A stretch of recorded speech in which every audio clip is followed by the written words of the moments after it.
Hey everybody, this is Darius Arya, and today I'm really excited because I'm going to be able to share with you a grand reopening of a museum. It's on the Caelian hill, and it also features an enormous archaeological park which has hundreds and hundreds of artifacts from Republican and Imperial Rome. So we will explore this park, but I'm also going to take you inside the antiquarium. What does it feature? The Forma Urbis. This is the world famous marble plan depicting Imperial Rome at the time of the Emperor Septimius Severus. So let's explore these two incredible sites.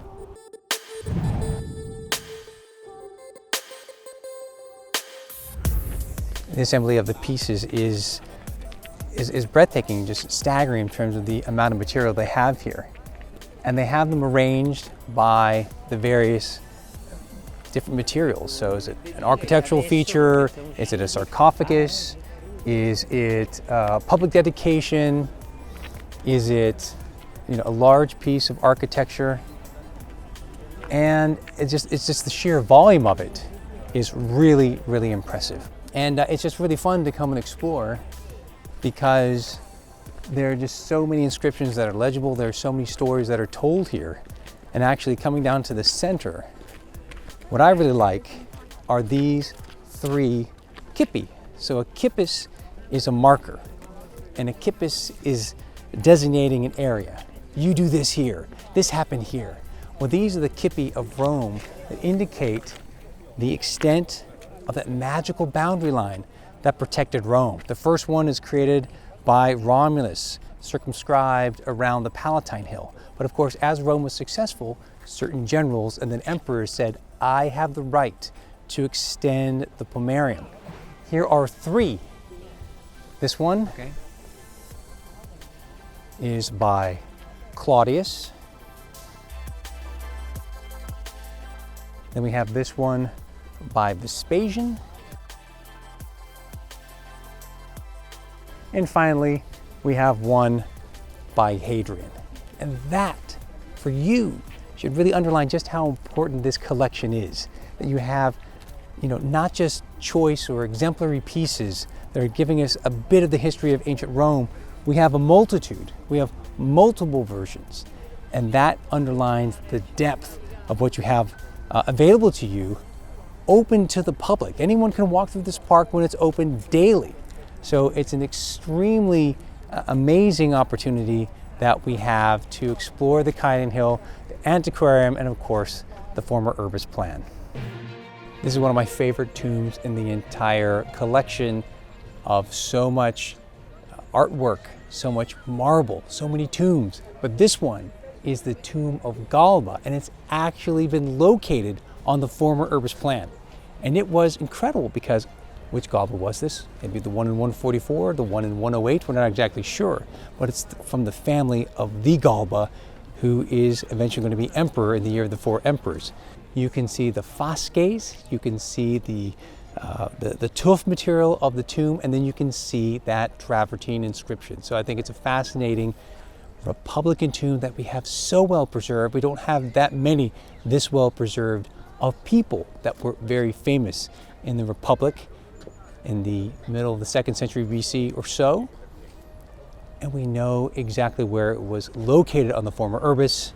It was excavated then in the confines of the Horia of Galba. So in other words, he had a large warehouse in the district today we call Monte Testaccio, at the base of the Aventine Hill by Mons Testaccius.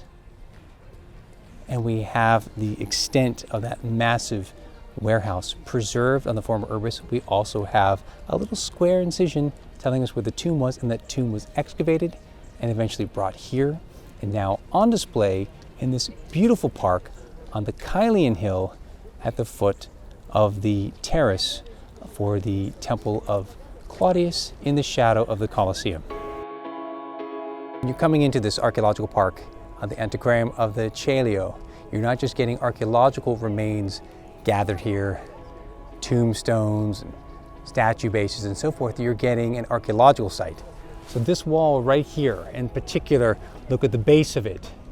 You can see conglomerate concrete poured in layers, little cell-shaped pieces. So this is actually taken from the Via Appia area and poured into his aggregate for the concrete, we're looking at none other than the base of a large series of walls that was sustaining a gigantic terrace, on top of which was placed the Temple of Claudius.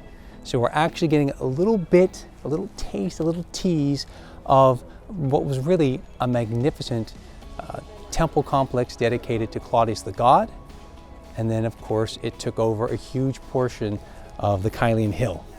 So you do get a connection to the archaeological ruins on the Caelian hill, always then facing toward the Colosseum over there.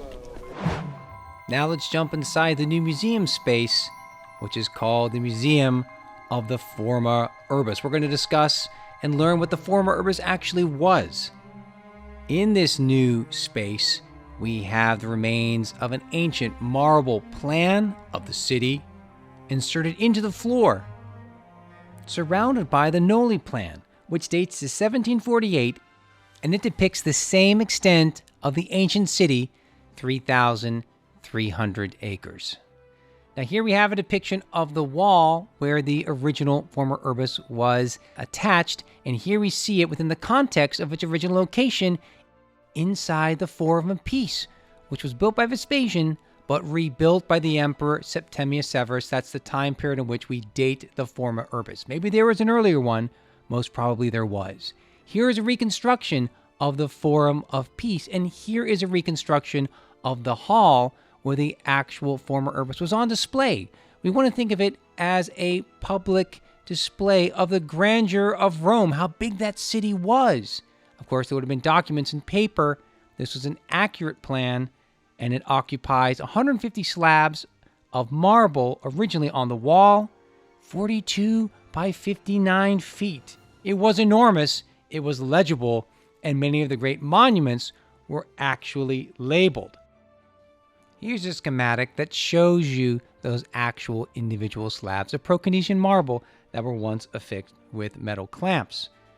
Now, they've fallen down over time, and 10% were recovered. Where did the majority of the panels of marble go? Well, they were burnt down for lime. But the discovery of this marble plan was something fantastic, and it's in a scale of 1 to 240. Only 10% still remains. On the 700 fragments that have been gathered together, only 200 have been labeled and identified. And we'll see then here in the museum, those identifiable fragments have now been inserted into a copy of the Noli plan that you can walk over and get a really good sense of those individual fragments. So let's look down at some of these incredible details now available to us. You can see it much better than you could in antiquity. Here is a fragment from the Aventine Hill, and the highlight is a temple of Diana and a temple of Minerva. These haven't even been excavated yet. They've never been revealed yet with excavations in the modern era. Here we have the porticos of the Theater of Pompey, culminating with Larg Argentina. Here is Temple A, round Temple B, and a portion of Temple C. You can see a video on that archaeological site at Ancient Rome Live. Here is the remains of the Theater of Marcellus next to the Circus Flaminius, nicely labeled. And of course, even the portico of Octavia is labeled. We see it today still standing, that very porticus of Octavia entrance. So this is something really to be excited about. And of course, we see the amphitheater of the Flavians, the Colosseum, and next to it, so well preserved, the Ludus Magnus. This is where Maximus was locked up in the movie Gladiator. Now here we have this fragment that shows us it's in entirety. We go to the archaeological site today, it's only partially excavated. But the precision of the Forma Urbis fragment is so great that we know what still lies beneath, still waiting to be excavated. There's so many things that you can see when you come to Rome. You've got the Colosseum just down the street here. You've got the Forum and the Palatine Hill, the Circus Maximus. Why are you going to come here? Well, one of the reasons why you're going to come here is because it's free and it's pleasant, it's pleasing. You're away from all the traffic, you're away from the massive tourism. what do you get to experience? I'm looking around here and I'm seeing incredible artifacts from Republican and Imperial Rome. So you have great examples of the colored marbles and stones of Imperial Rome, large blocks of porphyry, unfinished columns. You've got a whole row of cippi, the tombstones of soldiers. You've got Pomerium, boundary markers of the city. You've got great architectural features from public monuments. You've got incredible marble coffered ceilings, a rarity.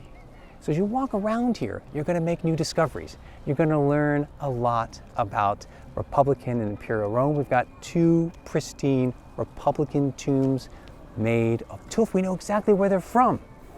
And then we have sarcophagi, then we have public inscriptions. We have a lot of reused, multiple generational use of marble pieces. So it's a really great opportunity, I think, when you come and explore here.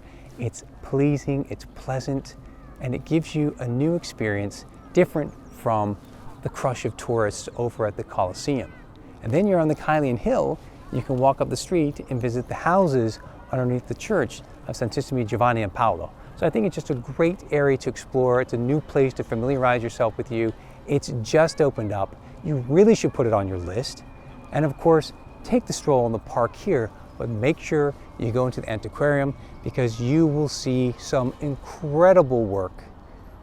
The Romans were so pleased with their city. We know in antiquity they had a map of the empire that you could see in the Campus Martius, first created by Agrippa. But we know definitely in the reign of Septimius Severus, you have the Forma Urbis, this grand map of the city, and it's labeled, and you can see the Colosseum, and you can see the Ludus Magnus, and you can see the Basilica Aemilia, and you can see the Basilica Julia, and so forth. It is a great way to connect your knowledge or to further your knowledge of the topography and the architecture and the urban design of Imperial Rome. For a more complete study of the Forma Urbis plan, please join me over on Ancient Rome Live for a dedicated video. See you there.